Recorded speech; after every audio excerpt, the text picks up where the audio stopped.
வணக்கம். இந்த கோபம் வரும்போது என்ன நடக்குதுன்னு கவனித்து பார்த்தோம்னா, நம்ம உடலை விட்டு நமக்கு டிஸ்டன்ஸ் அதிகமாகுது.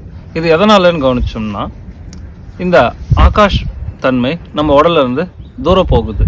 இந்த தன்மை முழுசாக சமநிலையில் வச்சிருக்கிற ஒரு முக்கியமான தன்மை இந்த உடலை. இந்த ஆகாஷ் விலகும் போது இந்த உடல் மொத்தமே அமிலமாக மாறிடுது. இந்த அமிலத்தன்மை எல்லா உறுப்புகளையுமே பாதிக்குது.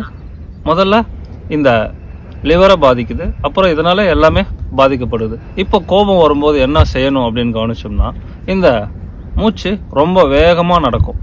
அப்போது நீங்கள் இந்த மூச்சை கவனித்து ஒரு 5 நிமிஷம் உட்காரணும், இல்லை நடக்கணும்.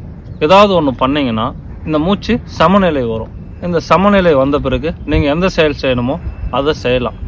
அதனால் இந்த மூச்சு வேகமாக இருக்கும்போது செயல் செய்ய வேணாம். இந்த அளவுக்கு கவனம் வச்சுக்கிட்டிங்கன்னா கோபத்திலிருந்து கொஞ்சம் வெளியே இருந்துடலாம்.